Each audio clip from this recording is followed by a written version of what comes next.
আপনি কি জানেন বাংলাদেশের মানচিত্র বদলে যাচ্ছে? এমন এক ঘটনা ঘটছে যা শুনলে বিস্ময়ে হতবাক হয়ে যাবেন। শ্রীলঙ্কার চেয়েও বড় ভূখণ্ড পেতে চলেছে বাংলাদেশ। বিশ্বাস হচ্ছে না, কিন্তু তথ্য বলছে এটি সম্পূর্ণ সত্য। বাংলাদেশের আয়তন কিভাবে বাড়ছে, কোথা থেকে আসছে এই নতুন জমি, কোন অজানা রহস্য লুকিয়ে আছে এর পেছনে? আজ আমরা সেই চমকপ্রদ সত্য উন্মোচন করব, যা হয়তো আগে কখনো শুনেননি। বাংলাদেশের মানচিত্র কি সত্যিই বদলে যাচ্ছে? ইতিহাস ঘাটলে দেখা যাবে 1971 সালে স্বাধীনতার সময় বাংলাদেশের মোট আয়তন ছিল 1,47,570 বর্গ কিলোমিটার।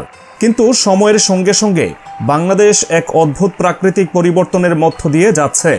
পদ্মা, মেঘনা, ব্রহ্মপুত্র নদীর ধারা প্রতিনিয়ত বদলাচ্ছে, আর তারই ফলস্বরূপ বাংলাদেশ পেয়ে যাচ্ছে নতুন নতুন ভূমি।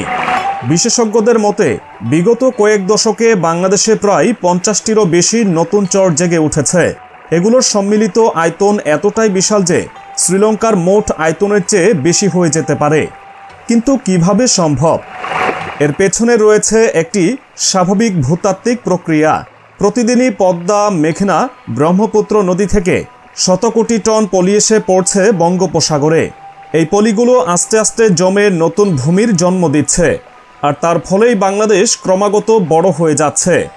এখন প্রশ্ন হলো, এই নতুন জমিগুলো কি মানুষের বসবাসের উপযোগী? হ্যাঁ, একদমই। যদি আমরা একটু পেছনে ফিরে তাকাই তাহলে দেখতে পাবো 1970 সালের ভয়াবহ ঘূর্ণিঝড়ের পর বঙ্গোপসাগরে জেগে উঠেছিল এক দ্বীপ, যার নাম দক্ষিণ তালপট্টি। এই দ্বীপটি নিয়েই ভারত ও বাংলাদেশের মধ্যে শুরু হয়েছিল এক বিরাট কূটনৈতিক টানাপোড়েন। 1979 সালে ভারত ও বাংলাদেশের মধ্যে উচ্চ পর্যায়ের বৈঠক হয় এই দ্বীপ নিয়ে, কিন্তু কোনো সমাধান আসেনি। বাংলাদেশ দ্বীপটি নিজের বলে দাবি করলেও ভারত তা মানতে নারাজ ছিল। পরিস্থিতি এতটাই জটিল হয়ে যায় যে ভারতীয় নৌবাহিনী পর্যন্ত মোতায়েন করা হয়েছিল, কিন্তু বাংলাদেশও ছেড়ে কথা বলেনি। বাংলাদেশের কোস্ট গার্ডও সেখানে অবস্থান নেয়।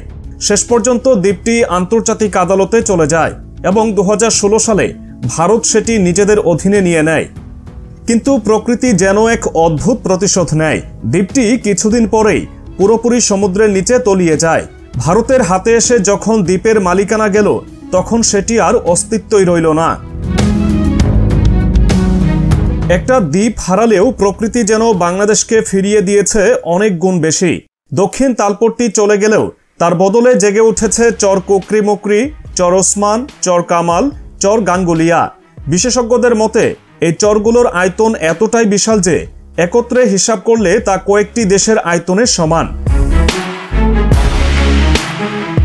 বিজ্ঞানীরা বলছেন, বৈশ্বিক উষ্ণায়ন এবং জলবায়ুর পরিবর্তনের ফলে আগামী 50 বছরে বাংলাদেশের আয়তন আরও কয়েক হাজার বর্গ কিলোমিটার বাড়তে পারে, কারণ প্রতি বছর 20 বর্গ কিলোমিটার ভূমি তৈরি হচ্ছে নতুন করে। কিন্তু এর মানে কি বাংলাদেশ সত্যি এত বিশাল হয়ে যাবে যে মানচিত্র বদলে যাবে? অনেকেই হয়তো ভাবছেন, এই ভূমি কি টেকসই? হ্যাঁ, নতুন তৈরি হওয়া এই চরগুলো অনেক স্থিতিশীল এবং এখানে বসতি গড়ে ওঠার মতো পরিবেশও তৈরি হচ্ছে।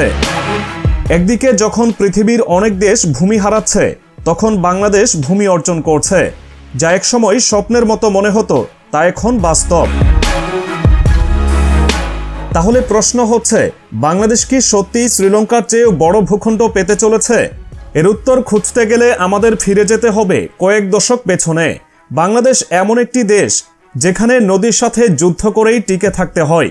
একদিকে ভয়াবহ নদী ভাঙন, অন্যদিকে আবার নতুন জমির সৃষ্টি। এই দ্বৈত প্রকৃতির কারণেই বাংলাদেশ আজ এক অনন্য উদাহরণ তৈরি করেছে। কিন্তু কেন এমনটা হচ্ছে? বিশেষজ্ঞদের মতে বাংলাদেশে প্রতি বছর 100 কোটি টন পলি নদীর মাধ্যমে বঙ্গোপসাগরে গিয়ে জমা হয়। পৃথিবীর আর কোনো দেশে এই পরিমাণ পলি জমার নজির নেই। এই পলি ধীরে ধীরে জমে চর সৃষ্টি করে, আর সেখান থেকে গড়ে ওঠে নতুন ভূখণ্ড। আশ্চর্যের ব্যাপার হলো, শুধু নদী নয়, বাংলাদেশের সমুদ্র উপকূলেও বিশাল পরিবর্তন আসছে। বিশেষজ্ঞরা বলছেন, বঙ্গোপসাগরের কিছু নির্দিষ্ট এলাকায় ভাটার সময় নতুন ভূখণ্ড দেখা যাচ্ছে, যা আগে ছিল না। গবেষকদের মতে আগামী কয়েক দশকের মধ্যে বাংলাদেশের দক্ষিণাঞ্চল আরও 2 থেকে 3 হাজার বর্গ কিলোমিটার পর্যন্ত বেড়ে যেতে পারে। এখন কথা হচ্ছে, এই নতুন ভূমি বাংলাদেশ কতটা কাজে লাগাতে পারবে। শুধু নতুন জমি পেলেই তো হবে না, সেটিকে যথাযথ ব্যবহারের জন্য পরিকল্পনাও দরকার। সরকার ইতোমধ্যে এই নতুন চরগুলোকে কৃষি, বসতি ও পর্যটনের জন্য কাজে লাগানোর উদ্যোগ নিচ্ছে। নতুন চর এলাকায় ইতোমধ্যে গড়ে উঠেছে ধানক্ষেত, মাছের খামার এবং গবাদি পশুর চারণভূমি। কিছু এলাকায় মানুষ বসতিও গড়ে তুলেছে, যা একসময় ছিল কল্পনার বাইরে। এমনকি সরকার যদি সঠিক পরিকল্পনা নেয়, তাহলে এই নতুন জমিগুলোকে শিল্প এলাকা হিসেবেও গড়ে তোলা সম্ভব।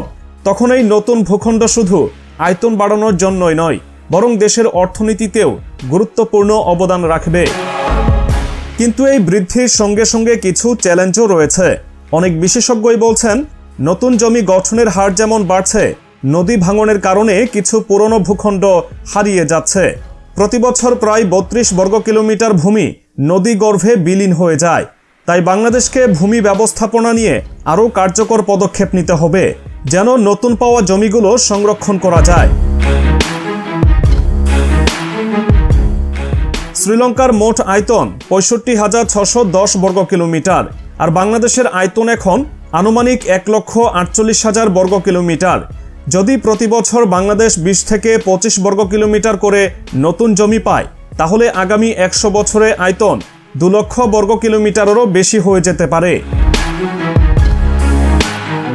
বাংলাদেশ যে ভবিষ্যতে আরও বড় হবে, এতে কোনো সন্দেহ নেই। কিন্তু এর সঙ্গে সঙ্গে দেশের পরিকল্পনা ও প্রশাসনিক ব্যবস্থাও শক্তিশালী হতে হবে। না হলে নতুন ভূমি আসলেও সেটির সঠিক ব্যবহার নিশ্চিত করা যাবে না। এখন প্রশ্ন আপনাদের, এই নতুন ভূমি কি বাংলাদেশের অর্থনীতিকে বদলে দেবে? আপনার মূল্যবান মতামত জানান কমেন্টে।